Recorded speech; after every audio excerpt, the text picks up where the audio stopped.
Queridos, eu quero convidar o nosso presbítero Erivonaldo. Vem cá, Erivonaldo. Aplauda aí bem forte a vida de Erivonaldo, toda a igreja aí, amém?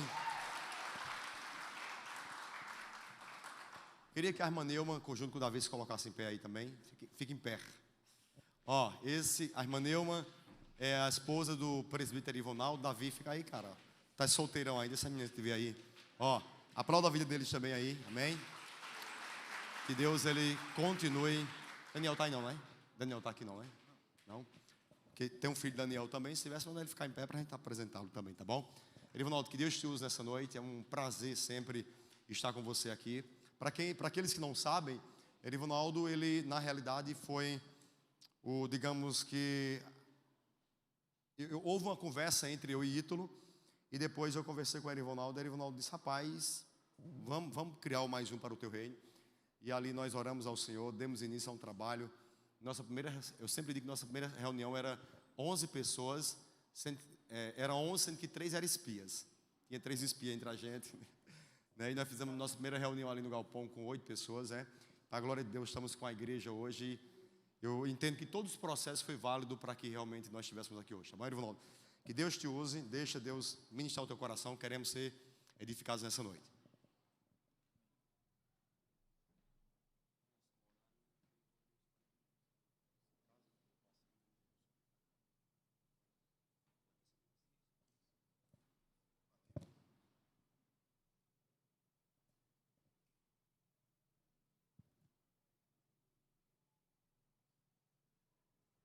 Boa noite a todos, graça e paz. Amém, meus irmãos. Meus queridos, eu estou muito feliz por estar aqui com vocês. Recebi o convite do pastor Paulinho para estar com vocês. E eu confesso para os irmãos que o meu coração está ardendo aqui nessa noite. E eu quero fazer uma confissão para o pastor Paulinho, para todos os irmãos que estão aqui. Na realidade, eu quero fazer uma confissão mediante um pedido de perdão.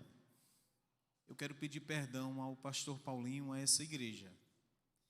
E digo isso porque o pastor Paulinho, ele vem insistindo comigo em algumas vezes que ele nos convidou para pregarmos aqui. Houve agora recente, o pastor pediu para que a gente pudesse trazer uma semana de estudos bíblicos para os irmãos. E é justamente por isso que eu quero pedir perdão ao pastor. Porque todas as vezes que ele me convidou e eu justifiquei de que não poderia estar aqui, por uma razão ou outra, a grande verdade, irmãos, é que eu menti. Eu menti. Eu poderia estar aqui. Eu tive tempo disponível. A razão de eu não vir é que nós temos passado um processo muito difícil. Eu falo isso dentro de um contexto eclesiástico, ministerial. Alguns problemas que têm ocorrido na nossa denominação têm me deixado muito desanimado. E esses problemas, eles vêm acontecendo já há muito tempo. Inclusive, foi justamente bem no início desses problemas, foi que através deles surgiu o galpão do Mais Um para o Teu Reino. Foi assim, pastor? E Deus orientou Paulinho, nos orientou para que esse trabalho fosse aberto. Só que esses problemas, eles têm sucumbido muito à nossa autoestima, o nosso ânimo de pregar, de levar a palavra, de fazer a obra de Deus. E eu não tive coragem de dizer para ele: Paulinho, eu não quero porque eu estou muito desanimado. Então eu preferia sempre arranjar uma desculpa para não vir. E Paulinho essa semana levou uma mercadoria lá no nosso estabelecimento. Eu tenho uma estamparia aqui em Santa Cruz, estamparia pontual, aproveitando para fazer a divulgação da empresa. E ele deixou a mercadoria, saiu, 5 minutos depois mandou uma mensagem e eu abri o áudio do WhatsApp. Se eu soubesse, eu confesso que mais uma vez eu não iria nem dar muita abertura a esta conversa. Só que aí quando eu visualizei e abri o áudio, ele estava me dizendo: olha, Erivanaldo, eu esqueci de te falar, rapaz, olha, domingo eu ia convidar o pastor fulano e pensei na possibilidade de cicrano, mas eu quero que você pregue lá no galpão. E eu na hora falei: eu vou. Aí depois, rapaz, eu falei que ia. Isso foi quinta-feira, não foi, Paulinho? E hoje, à tarde, eu falei para minha esposa na minha casa: eu me arrependi de ter dito para ele que ia. Eu estou sendo bem sincero com os irmãos aqui. Aí Paulinho me pediu para chegar de 6 horas, porque tem um momento com aqueles que são envolvidos no culto, um momento de oração, acredito, né? E realmente a gente atrasou, e não é uma desculpa, a gente atrasou mesmo. Cheguei aqui por volta de 6h30, e eu subi, e Paulinho então me convidou para que eu pudesse interagir com os irmãos ali no momento de oração. Pediu para que os jovens que estavam lá numa sala, lá em cima, orassem por mim. E aconteceu algo comigo que há muito tempo já não acontecia mais. Eu comecei a sentir a presença de Deus. Eu senti uma graça, uma glória de Deus ali naquele lugar, que minhas pernas tremeram. E quando essa graça de Deus começou a me envolver, eu vou fazer outra confissão para os irmãos. Eu me senti exatamente como Isaías, quando este foi confrontado com a glória de Deus, e ele disse: ai de mim que vi a glória do Senhor, eu vi o Senhor sentado no seu alto e sublime trono. E ele disse: ai de mim que vou perecendo, porque eu vi a face do Senhor. Ai de mim que sou um homem de lábios impuros e habito no meio de um povo de impuros lábios. Eu acredito que havia uma mistura de sentimentos no coração de Isaías, que era exatamente esses 3: temor, tremor e vergonha. Temor, porque ele entende que está diante daquele que é maior do que todas as coisas, que quando foi fazer promessa a Abraão, ele disse: olha, eu olhei entre as estrelas, entre todos os espaços, e não encontrei ninguém que fosse maior do que eu. Por isso eu juro, Abraão, por mim mesmo, que abençoarei a ti e a tua descendência. Ele sentiu tremor, porque ele dizia: ai de mim que vou perecendo. Ele sentiu pânico, medo mesmo. Mas depois ele sente vergonha, porque ele é pecador, e ele entende que está diante da do Santo dos Santos. E eu digo para os irmãos com toda sinceridade, eu me senti com vergonha. E por isso eu quero pedir perdão a todos vocês. Amém. Louvado seja Deus. Louvado seja Deus.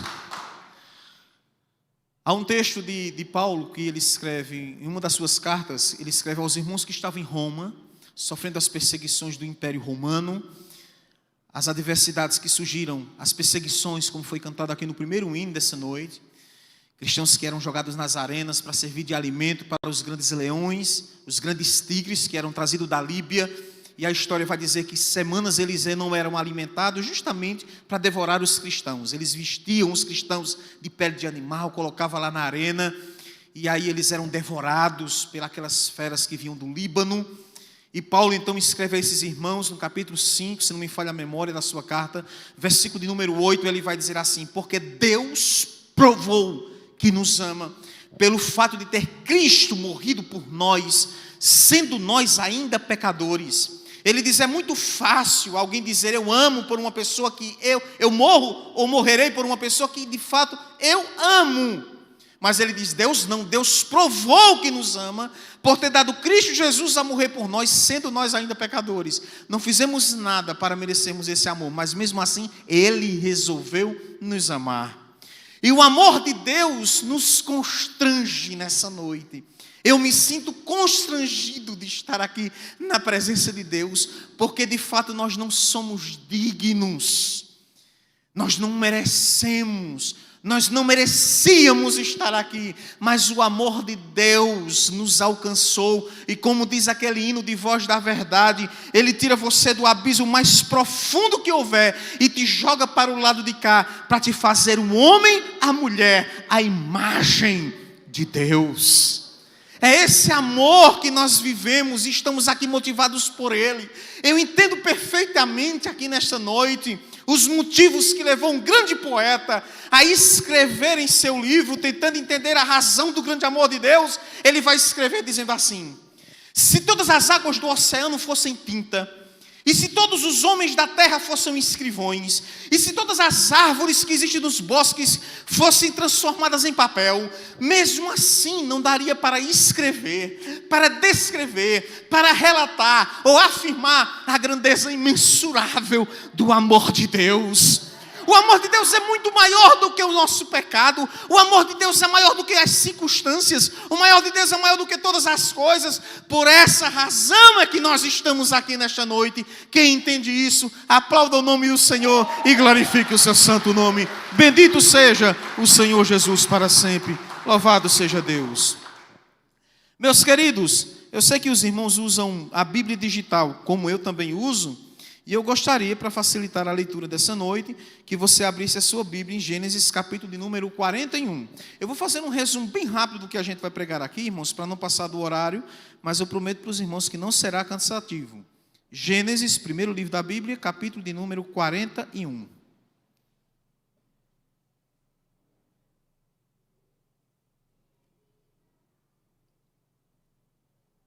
Todos encontraram? Olha o que diz o texto aí, irmãos. 41, a partir do versículo de número 44. Vamos ler apenas 2 versículos, 3. 44, 45, 46, que diz assim: E disse Faraó a José: Eu sou o Faraó, porém sem ti ninguém levantará a sua mão ou seu pé em toda a terra do Egito. Versículo 45 diz: E Faraó chamou o nome de José Zafenate Paneia. Algumas pronúncias... algumas pessoas pronunciam Zafenate Paneá. E deu-lhe por mulher a Azanate, filha de Potífera, sacerdote de On. E saiu José por toda a terra do Egito. E José era da idade de 30 anos, quando se apresentou a Faraó, o rei do Egito. E saiu José da presença de Faraó e passou por toda a terra do Egito. Amém, meus irmãos? Gente, todos nós conhecemos a história de José. Quem nunca ouviu falar desse jovem tão extraordinário? José, com 19 anos, Deus se revela para ele. É com 19 anos que Deus se revela a José. E alguns fatos marcaram a vida desse jovem. Se você pegar desde o período em que Deus se levanta e Deus se revela a José, José tem 19 anos. O texto que nós lemos, ele nos relata de que José é apresentado a Faraó, naquela situação em que ele é constituído governador do Egito, primeiro cargo político, pode ser assim dizer, de governo, de gestão de um grande país, porque não se tratava de um estado, mas de um país, era uma colônia, uma grande colônia, por sinal. José, ele é constituído pela primeira vez governador. Até então não há uma citação bíblica de um outro que houve que pudesse levar o nome de governador. Então José, pode-se dizer aqui que aqui foi que se inventou o cargo de governador, uma vez que já não se tinha relato de outro. Mas o fato é que, se você observar, entre 19 anos que José tinha, até os seus 30 anos, quando Deus se revela em sonho para José, foi-se aí 11 anos. Parece pouco, mas para quem viveu intensamente as situações que José viveu, foi muita coisa. Dentre elas, eu gostaria de destacar algumas para os irmãos aqui, e vai ser a minha mensagem nesta noite. Primeiro, iremos falar sobre a questão de como Deus se revela a José, através de seus sonhos. A Bíblia diz que Jacó, o seu pai, amava José mais do que os outros. Se é uma falha ou não, eu não quero entrar no mérito da questão. O fato é que José, ele é o filho da velhice de Jacó. E por essa razão ele o amava tanto. E a Bíblia diz que ele então presenteia José com uma túnica, uma roupa nova, com muitas cores. A tradição dos hebreus é que as roupas, quanto mais elas eram coloridas, mas elas eram apreciadas pelas pessoas. É mais ou menos como a cultura africana, angolana.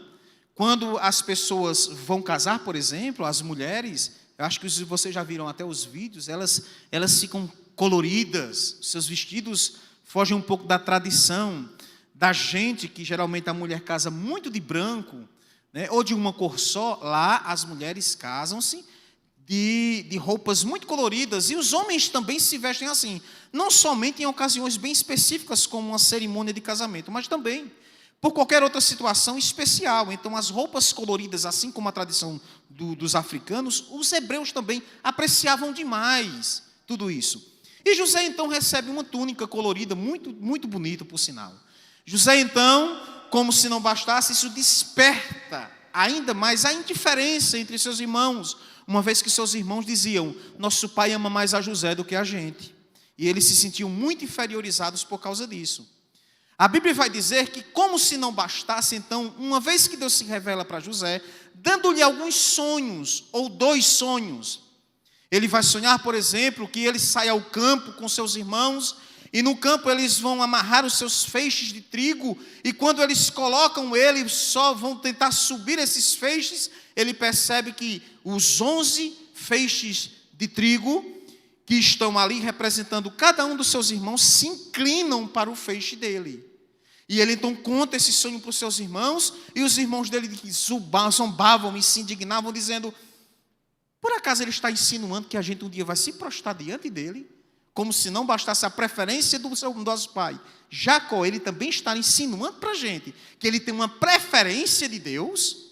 Isso é o que se passava certamente no coração dos irmãos de José.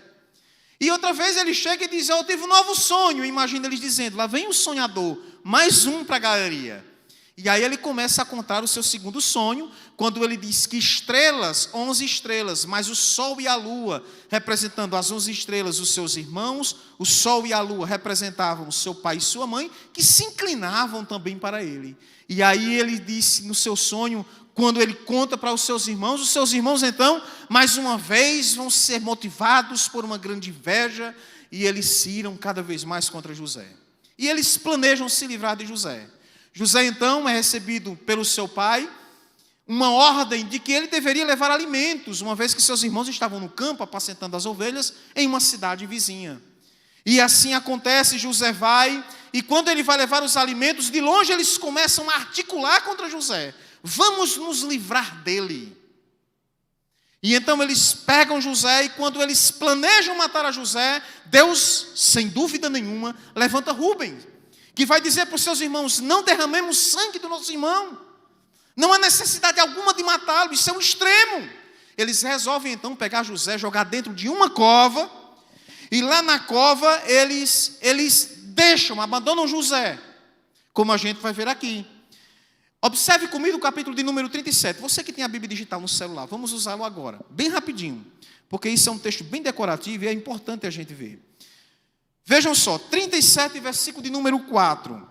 Vendo, pois, seus irmãos que seu pai o amava mais do que a todos eles, odiaram-no, e não podiam falar pacificamente, ou seja, de uma forma que houvesse paz. Versículo 5. José, então, tem seus sonhos.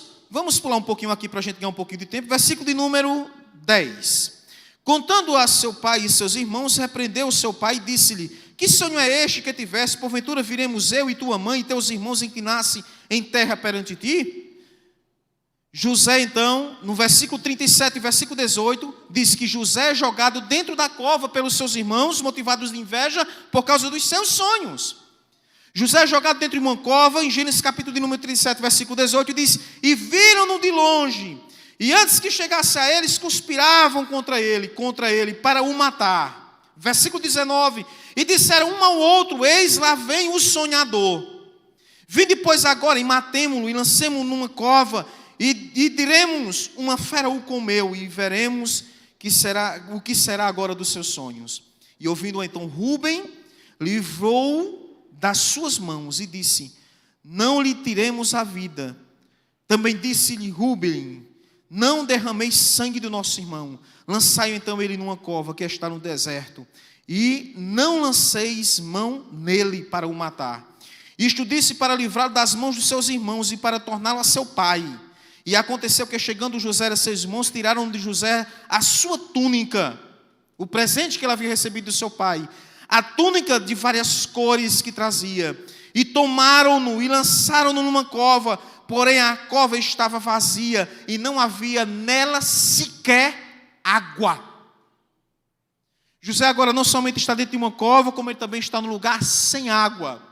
Eu não sei quantas horas se passaram, mas era um costume entre os hebreus eles saírem para apacentar seus animais, sejam ovelhas, cabras ou vacas e bois. Eles passavam semanas pastoreando. Eu não sei se a viagem de José era programada para que naquele mesmo dia ele retornasse. Eu não sei se José passou alguns dias dentro dessa cova. O fato é que ele está preso dentro de uma cova, sem sequer água para beber. No capítulo de número 37, versículo 28, há algo também que me chama a atenção, é que em meio àquela prisão da cova, José também foi vendido como escravo. Versículo 28 do capítulo 37 diz, passando, pois, os mercadores midianitas, tiraram e alçaram a José da cova, e venderam José por 30 moedas de prata aos ismaelitas, os quais levaram José agora para o Egito. Observe que a inveja dos seus irmãos motivaram-os a aprender a jogar José dentro de uma cova, onde não tinha água, rasgaram o presente do seu pai, que era a túnica colorida, deixam ele padecer sede, e depois eles articulam dizendo, Rubens não quer que o matemos, porém se não podemos matá-lo, vamos fazer o seguinte, aí vem uma grande caravana de mercadores, os ismaelitas, vamos então vendê-lo como uma mercadoria. E alguém pergunta, e depois o que diremos a nosso pai? Diremos que uma fera o devorou. Então eles vendem ele por 30 moedas, para que ele pudesse sair dali daquela terra e eles se virem longe do seu irmão sonhador. Eles matam um animal, pegam a túnica que ele havia recebido de presente do seu pai, rasga a túnica todinha, matam o animal, e com o sangue daquele animal ele mancha a túnica e dizem para seu pai, uma fera veio até o campo, matou o nosso irmão José. Eu gostaria ainda que vocês continuassem lendo comigo, por favor. Uma outra situação que houve com José que me chama demais a atenção. José vai ser levado para a casa de Potifar. Observe que ele agora sai da terra, da terra que ele estava, da terra dos seus pais, e ele vai para uma terra distante, um outro país, por sinal. E lá ele mais uma vez vai ser vendido pela segunda vez, porque os ismaelitas que haviam o comprado por 30 moedas, faz de José uma mercadoria preciosa, valorosa, e vendem por mais ainda.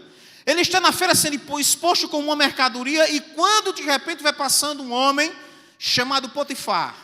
Esse homem era chefe da guarda pessoal do rei Faraó. Coincidência? Providência divina? O fato é que ele põe os olhos em José e se agrada de José. Um jovem, 19 anos, ele entende que é uma mercadoria boa, que ele pode ser um bom escravo, e ele então compra José. Mas é exatamente quando ele talvez imaginou que estivesse agora evoluindo em sua trajetória, porque sair de uma cova, ser vendido aos ismaelitas, eram homens maus, é levado a um outro país, é exposto como uma mercadoria, como escravo. Ele poderia ter sido levado para as minas de pedras, para trabalhar até a morte, mas agora ele é levado para a casa de um homem importante. É um ministro da justiça do país do Egito. É o homem responsável pela segurança de Faraó, do rei do Egito, talvez na mente até de José, quem sabe, ou de quem estava ali perto, imaginava que ele estava evoluindo. O fato é que é na casa deste homem que ele vai sofrer uma situação muito adversa. José é levado para a casa de Potifar e lá ele vai ser acusado de tentar abusar da sua esposa. Em qualquer situação, pela tradição dos egípcios, ou a cultura egípcia, uma pessoa acusada deste crime, ele era morto imediatamente. Mas veja o que aconteceu. Versículo de número 7 do capítulo de número 39 de Gênesis. 39 é o capítulo, o versículo é o 7. E aconteceu depois dessas coisas que a mulher do seu senhor pôs os seus olhos em José e disse: deita-te comigo. Porém ele recusou e disse à mulher do seu senhor: eis que o meu senhor não sabe do que há em casa comigo. E entregou em minha mão tudo o que tem. Ninguém há maior do que eu nesta casa. E nenhuma coisa me vedou senão a ti, porquanto tu és sua mulher. Como, pois, faria eu tamanha maldade e pecaria contra o meu Deus? José ele não teme ser morto por causa das leis do Egito. José não teme ser punido, jogado dentro de uma masmorra e ali viver os seus últimos anos como um prisioneiro miserável. José ele tem um único medo: o receio de pecar contra Deus. E eu quero abrir um parênteses aqui para vocês. Aqui está exatamente o segredo que faz com que José do Egito, na Bíblia, seja hoje um dos textos do Velho Testamento, da Antiga Torá, mais pregados da história da teologia. Há pessoas que estão em meio ao seio da comunidade cristã, motivados, não pelo temor, pelo respeito à pessoa de Deus, por saber que aqui, como diz o hino que os irmãos cantaram, uma vez que a gente pisa no Santo dos Santos, não há um outro lugar que a gente possa estar. Há muita gente que está no nosso meio, mas cujas motivações ainda são erradas. É com medo de ir para o inferno. É com medo de se desvencilhar da verdade e ser punido por um Deus que castiga. Bem, se isso de fato ocorre, é justamente pelas consequências das nossas ações. Mas a motivação maior de estarmos aqui nessa noite não é porque temos o receio de estar lá fora e praticarmos o que é errado, porque daqui a pouco a gente vai sair lá para fora. Mas o Deus a quem nós respeitamos estará no nosso coração, na nossa vida, aonde você estiver, aonde eu estiver, Ele estará presente. Quem concorda, diga amém.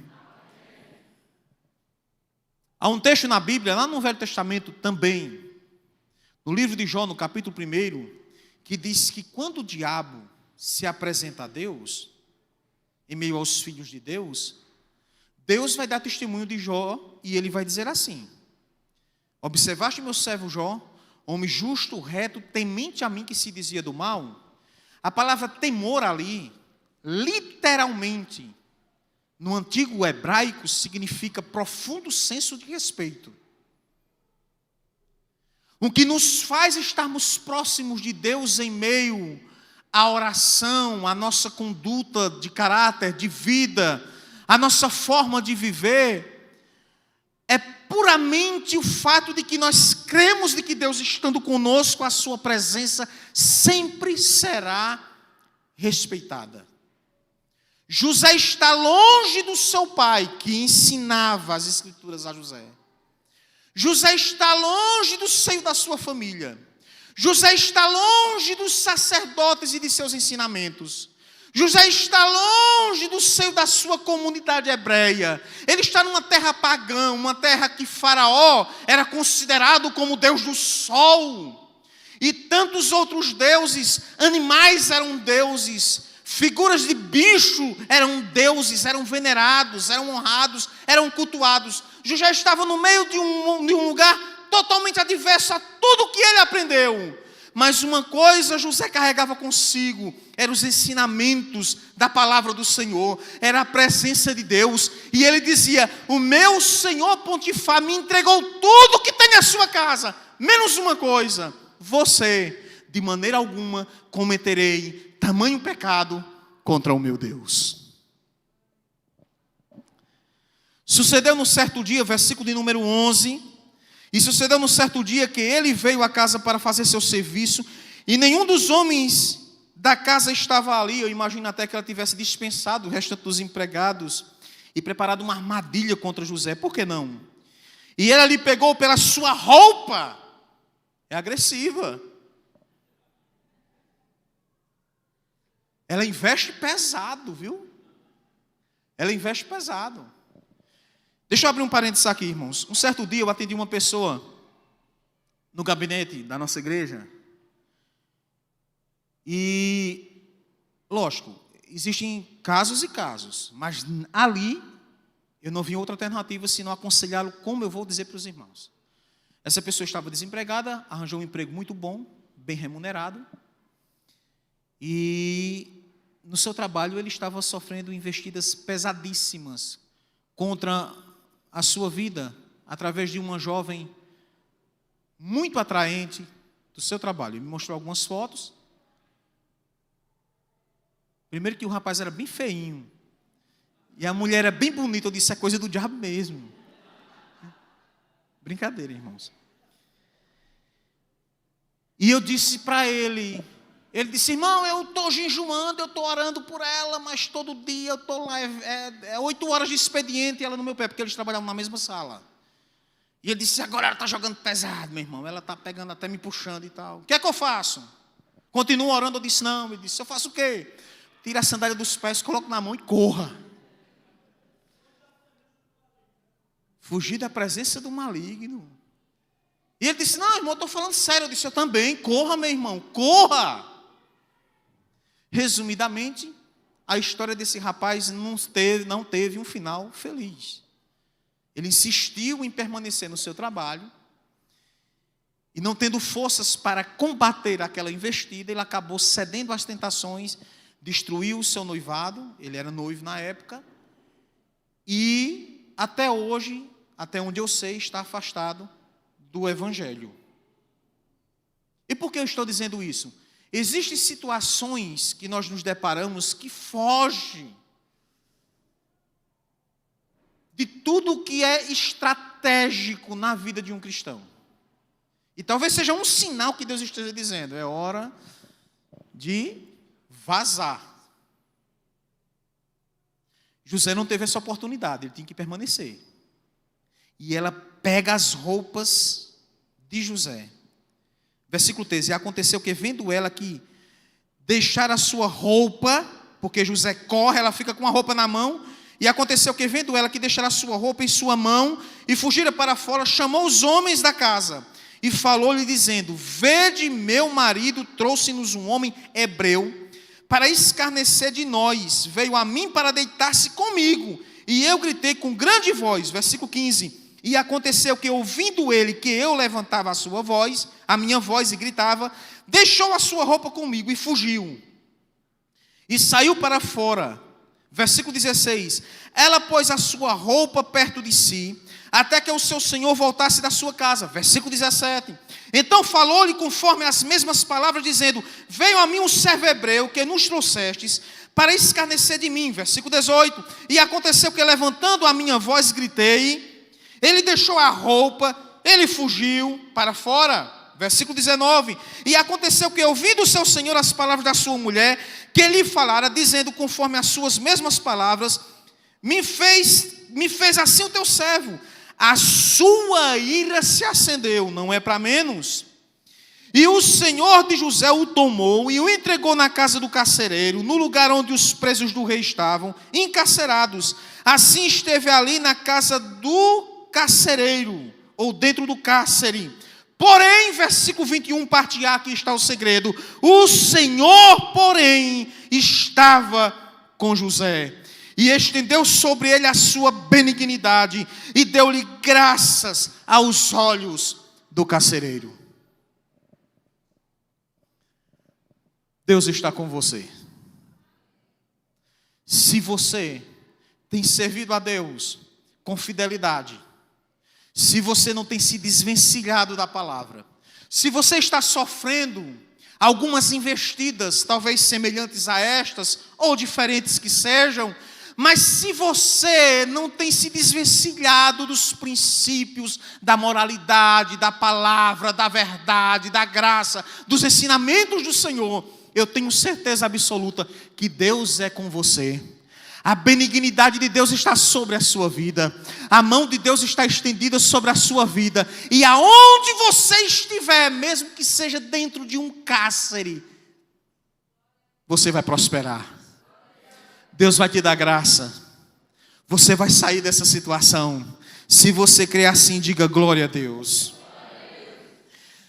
Interessante, irmãos, é que segundo os estudiosos, José ele vai passar cerca de 10 anos preso, acusado, falsamente, de assédio, de ter tentado contra a vida do seu patrão, de ter tentado contra a vida, contra a questão física da esposa, daquele que seria o homem mais importante além de Faraó.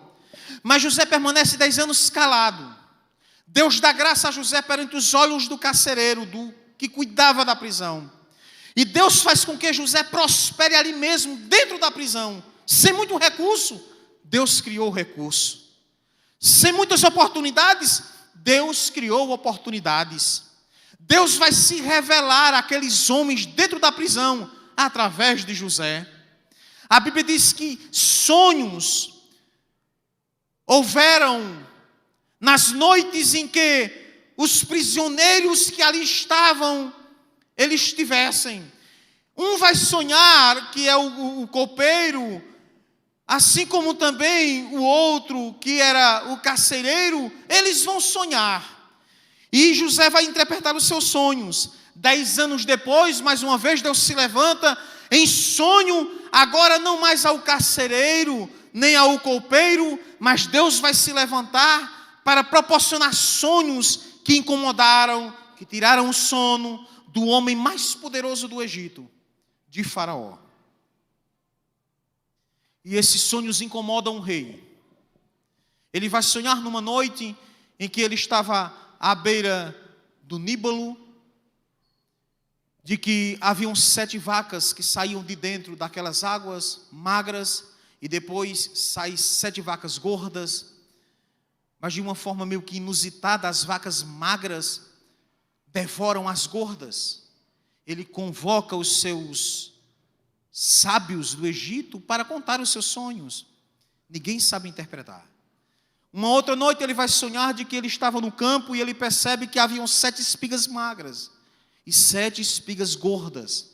Da mesma forma, as magras criaram dentes e devoraram as 7 espigas gordas. Ele então convoca mais uma vez os sábios e desafia a qualquer um para que eles pudessem interpretar os seus sonhos. E eles não conseguem, isso perturba Faraó, porque ele percebe que é um sonho além do natural. É quando alguém se levanta e diz assim: olha, estávamos em prisão quando o Senhor nos levou. E havia um homem hebreu que esteve conosco na prisão, e ele relata a história de José, como ele foi acusado de tentar contra a esposa de Potifar. E ele vai contar para Faraó como ele interpretou os seus sonhos. E ele dizia: conta-me os sonhos. E ele então relatava os sonhos. E ele dizia: mas se cumpriu? Ele dizia: o fato é que eu estou aqui. O copeiro que o Senhor condenou, este foi morto. Assim como ele interpretou o sonho. Mas eu estou aqui, voltei aos meus serviços, estou ao teu lado te servindo, porque assim também ele o interpretou. E ele então convoca José. E eu quero fechar a minha mensagem exatamente aqui. capítulo 41, versículo de número 37, por gentileza, observe o texto. Capítulo 41 de Gênesis, versículo 37. E esta palavra foi boa aos olhos de Faraó e aos olhos de todos os seus servos, porque José agora está diante de Faraó, e José vai interpretar os seus sonhos e vai trazer à luz os seus sonhos, dizendo assim a Faraó: as 7 vacas magras, as gordas que você viu no sonho, e as 7 espigas magras e as 7 espigas gordas, na realidade é um sonho só. Ele vai dizer para ele. E ele vai dizer assim: as 7 espigas gordas, como também as 7 vacas gordas que você viu, vão simbolizar aqui 7 anos de grande fartura, como nunca houve no Egito. Só que depois desses 7 anos de fartura, haverá 7 anos de pobreza, de seca, de miséria. De tal forma que, assim como as espigas magras devoraram as gordas e as vacas magras devoraram as vacas gordas, tudo que vocês produziram durante esses 7 anos de fartura, os 7 anos que haverão de vir depois, os 7 anos de seca, devorarão, consumirão tudo que vocês produziram durante esses 7 anos de fartura. Aí o faraó diz assim para ele: olha, mas o que será de nós então? Morreremos certamente. E ele diz: não, Senhor, nós não morreremos. Basta que o Senhor constitua um homem sábio o suficiente para pegar parte da colheita, construir galpões enormes e guardar, armazenar os grãos que foram produzidos, que serão produzidos durante esses 7 anos de fartura. E aí, quando vierem os 7 anos de escassez, nós teremos mantimento para sobreviver. Versículo de número 38 do capítulo 41. E disse Faraó a seus servos: acharemos um homem como este, em quem haja o Espírito de Deus? E depois disse Faraó a José: pois que Deus te fez saber tudo isto, ninguém há tão entendido e sábio como tu. E por tua boca se governará todo o meu povo. Somente no trono eu serei maior do que tu. E disse mais Faraó a José: vês aqui que tenho posto sobre toda a terra do Egito, eu te colocarei. E tirou Faraó o anel da sua mão, e pôs na mão de José, e o fez vestir de roupas de linho fino, e pôs um colar de ouro no seu pescoço, e o fez subir no segundo carro que tinha. E clamavam diante dele com grande voz, dizendo: ajoelhai perante ele. Assim o pôs sobre toda a terra do Egito. E disse Faraó a José: eu sou Faraó, porém sem ti ninguém levantará a sua mão ou o seu pé em toda a terra do Egito.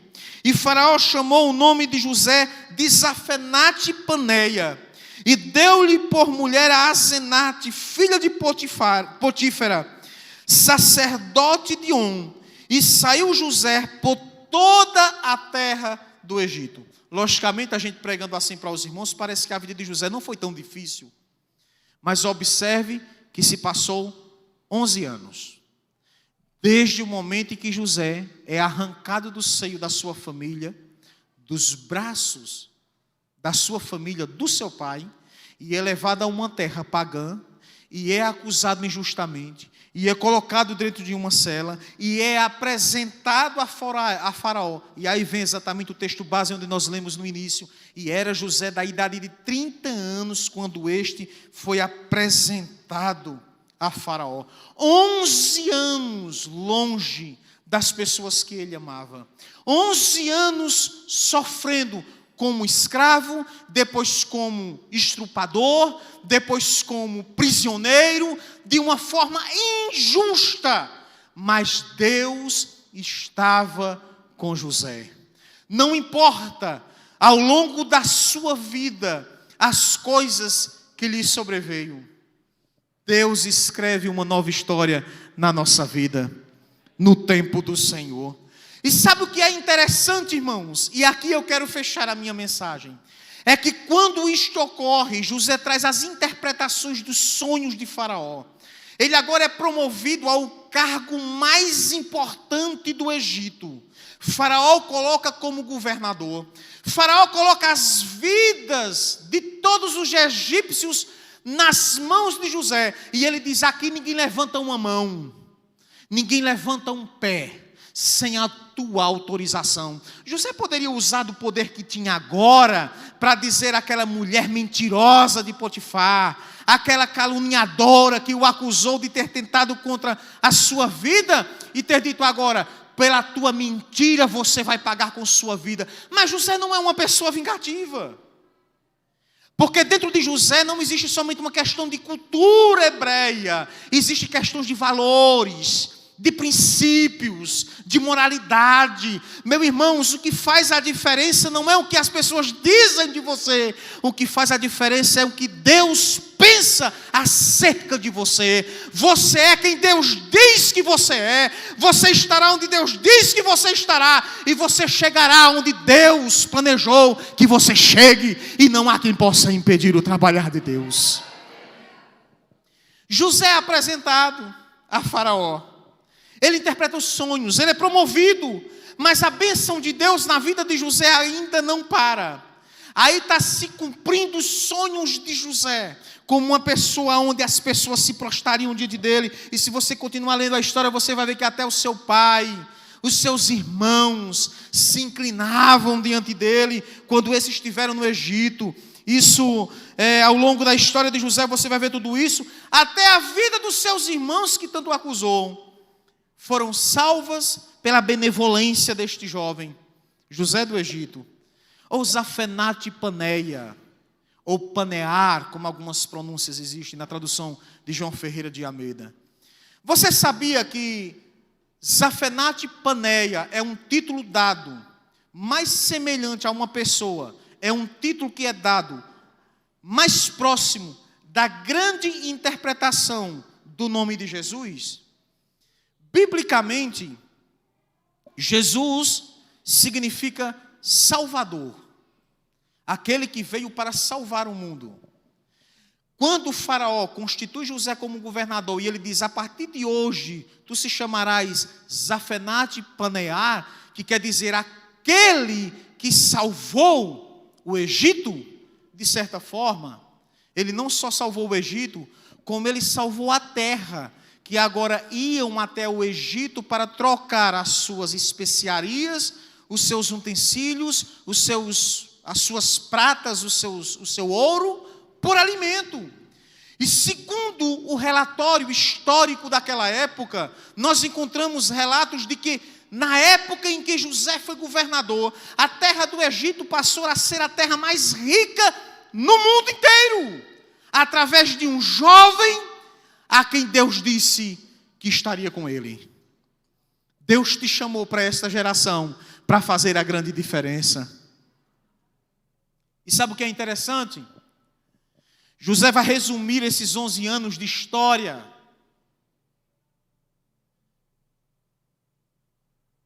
quando ele é promovido a governador, quando lhe é oferecido uma esposa. A Bíblia diz que é dado a ele Asenate,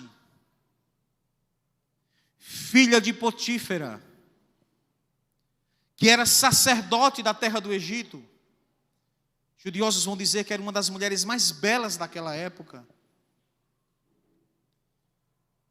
Foi dada a José como esposa.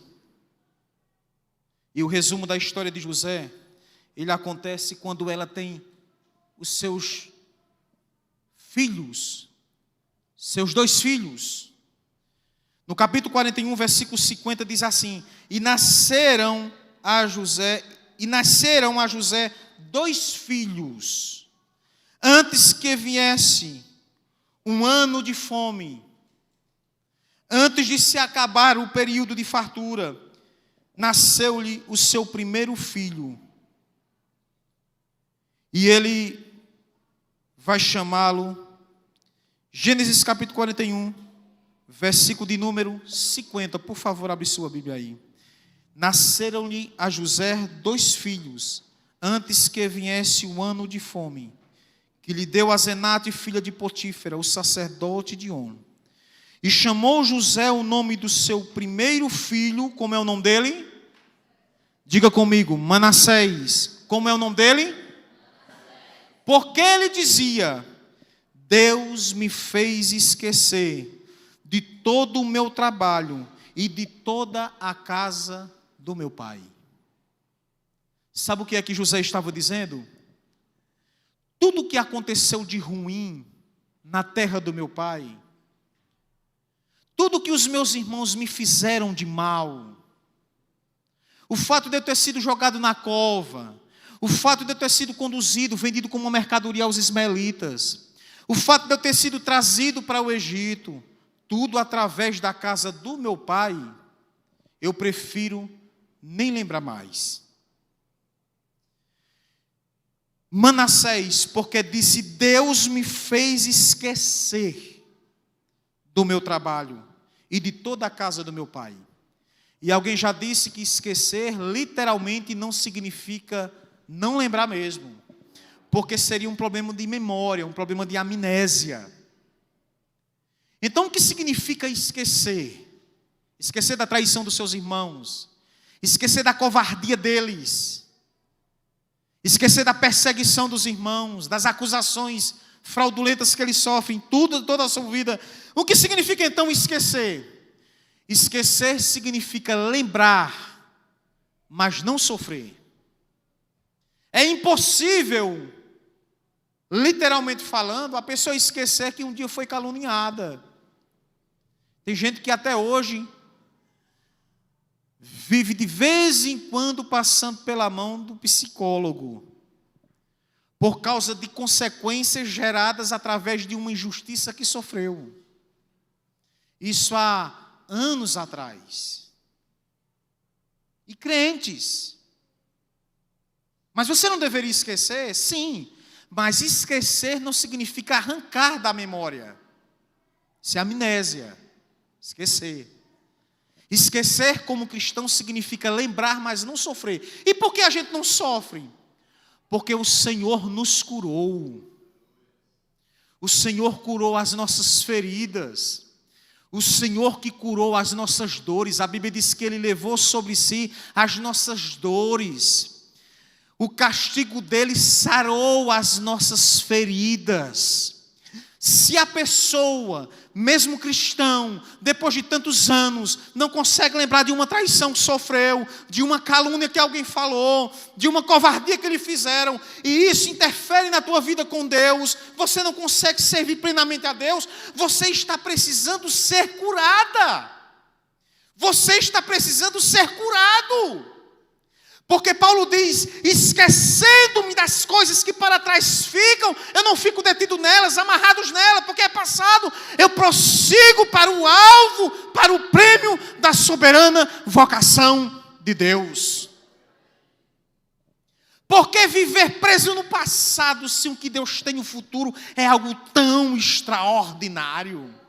Você já pensou que em vez de você ficar martirizando a sua mente, a sua vida e sofrendo e se matando por causa da injustiça que você sofreu, é muito melhor você entender uma coisa: talvez essa covardia que te fizeram, essa traição que você sofreu, essas perseguições que fizeram contra você, tenham levado justamente você a estar onde você está hoje, na presença de Deus.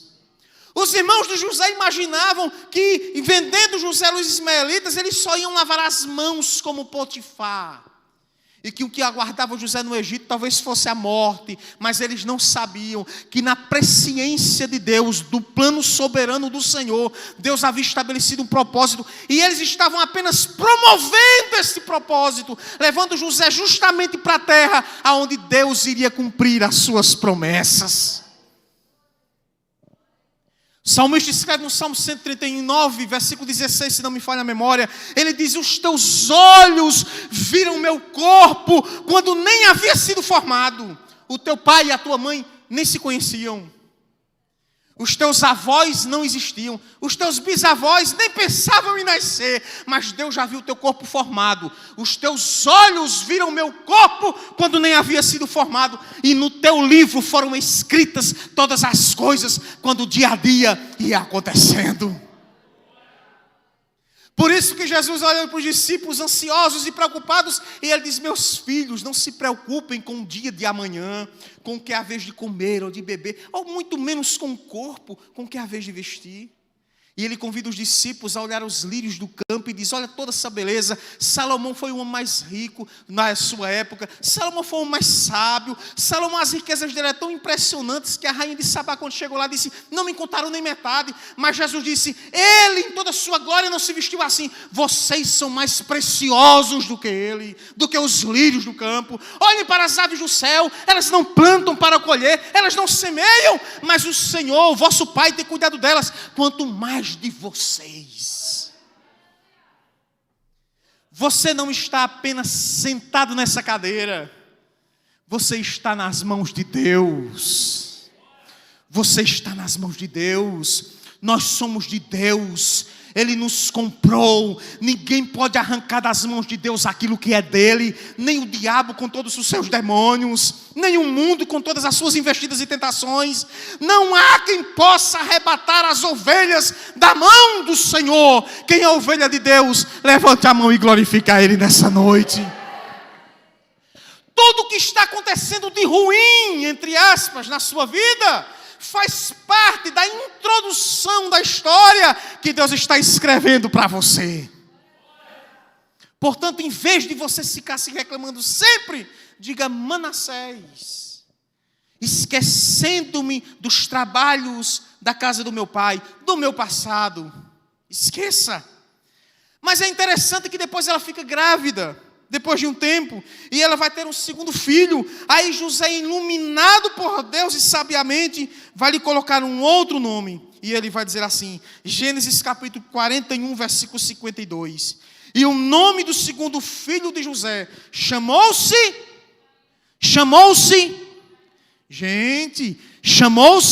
Efraim, que significa, porque disse: Deus me fez crescer na terra da minha aflição. Sabe o que é que José estava dizendo? Não só eu devo esquecer dos trabalhos da casa do meu pai, a covardia que me fizeram, não devo somente esquecer a traição dos meus irmãos, mas de uma coisa eu tenho que ter convicção: Deus me fez prosperar na terra da minha aflição. A terra onde José deveria se sentenciar de uma forma pessoal, no sentido de dizer: aqui tudo acabou, para mim não tem mais jeito, meu pai não está por perto, sacerdotes, estou longe do meu povo, da minha cultura hebreia, estou aqui como escravo, vendido, e agora parei dentro de uma prisão. Qual é a perspectiva de um homem desse? Já pensou nas questões psicológicas, nos abalos emocionais deste jovem? Ele teria tudo para ser um rapaz traumatizado, maldizente. Deus, aonde estão as promessas que o Senhor me fez? Será que o Senhor mentiu ou foi coisa da minha cabeça? Eu ter sonhado tudo aquilo. Qualquer um de nós pensaríamos assim. Mas ele entende que Deus está com ele e que nunca o abandonou. E ele diz: o meu segundo filho se chamará Efraim, porque disse ele: Deus me fez crescer na terra da minha aflição.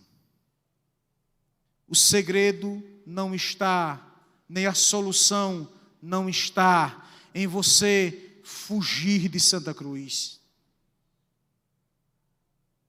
Talvez você pense que a melhor alternativa que você tem hoje é abandonar essa cidade. Talvez você tenha dito: eu qualquer hora vou embora desta cidade, eu tenho pavor dessa cidade. Aqui eu só tenho tido aflições, pois é na terra das tuas aflições que Deus te fará prosperar. Deus não vai fazer com que você saia e cresça em um lugar distante, aonde as pessoas não entendam de que uma mão poderosa de Deus te guiou até aqui. Você haverá de ser próspero aonde você está sendo afligido, porque a questão da mudança, quem promove não é o ambiente, quem promove não é o lugar. A questão da mudança, quem promove não são as circunstâncias, a mudança quem promove é Deus. O crescimento quem traz é Deus, a porta quem abre é Deus, a transformação quem traz é Deus. Talvez você não entenda o porquê que você ainda está viva, ou vivo, ou nesse lugar. Sabe por que você está aqui? Porque algo tem te prendido nesse lugar, que não é um cárcere, não é uma prisão, não são as aflições, é a mão de Deus que tem te prendido nesse lugar, porque a vontade de Deus é esta, que você cresça na terra da sua aflição. Portanto, meus irmãos, que nós possamos entender de que em meio a todas as adversidades da vida é possível. Compare a sua vida com a vida de José. Não é nada para o que esse rapaz enfrentou. Mas em nenhum momento da sua vida você vai ver esse jovem se maldizendo. Você vai ver esse jovem apontando o dedo para cima e dizendo: a culpa é sua, Deus, por ter chegado até esse lugar. A Bíblia diz que quando ele é jogado dentro da prisão, o Senhor estava com ele. É melhor estar dentro de um cárcere, na presença de Deus, do que entre os grandes banquetes e palacetes, sem a presença de Deus. Vamos ficar de pé.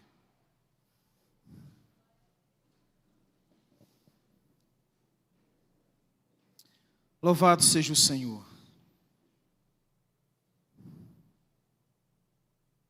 Louvado seja o Senhor. Feche os teus olhos. Talvez você pensou em fugir.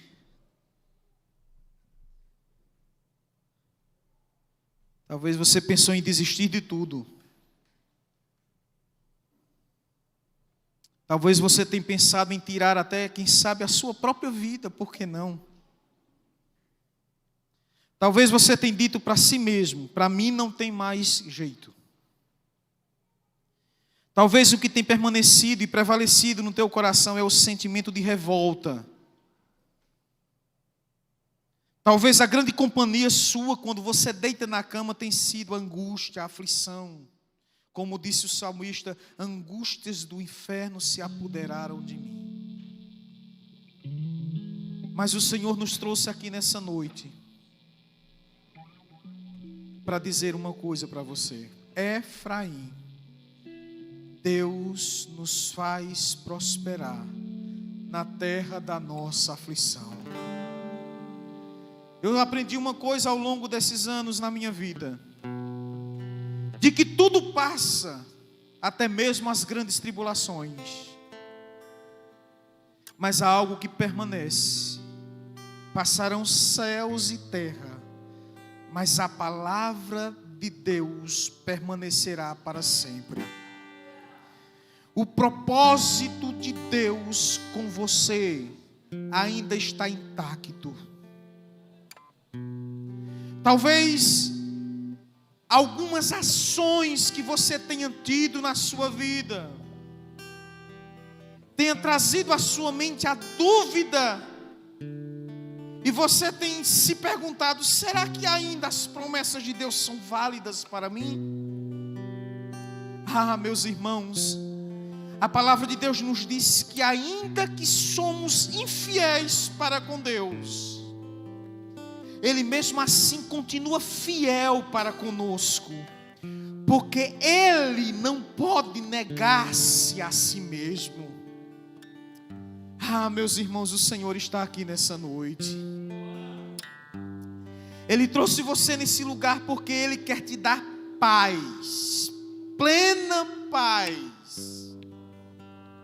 Eu quero profetizar nessa noite de que nunca mais mais você sentirá o desejo de atentar contra a sua própria vida. Eu quero profetizar nessa noite de que nunca mais você se sentirá um miserável no meio da sua família, um desprezível. Saiba que você é escolhido de Deus. Saiba que você é escolhida e amada do Senhor. Não há uma outra razão de estarmos aqui nesta noite senão esta. Nós somos amados do Senhor. E Ele nos amou de uma tal forma que deu o seu único filho por mim e por você. Fala com Deus nessa noite. Oh, glória a Deus.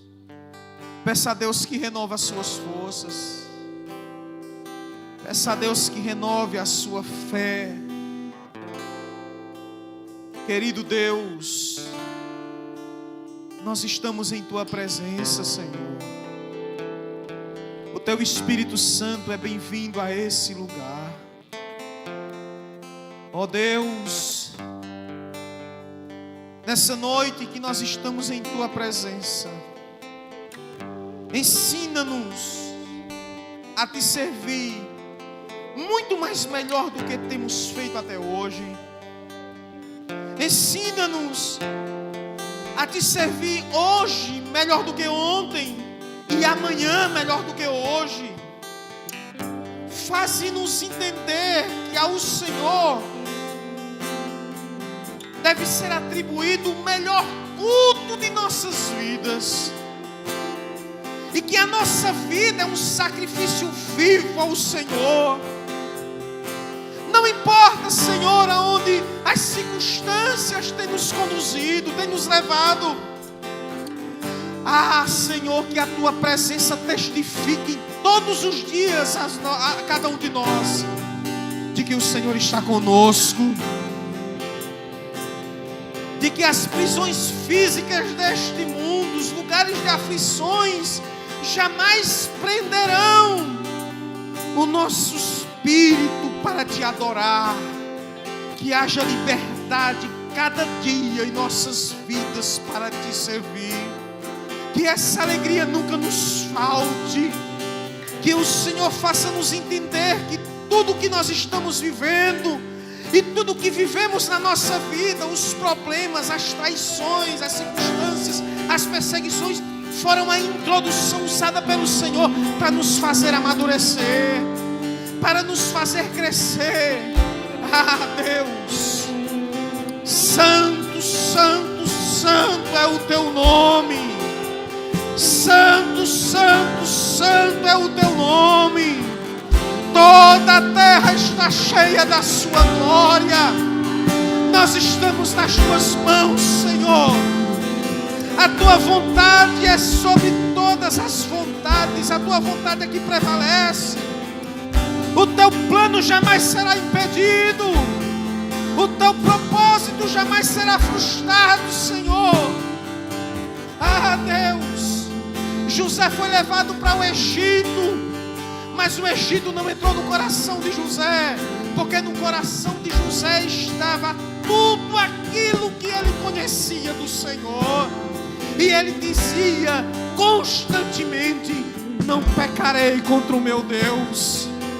Pai, faze-nos como José, faze-nos como aquele jovem, que sejamos tementes quando as investidas vierem, quando as tentações vierem, Senhor.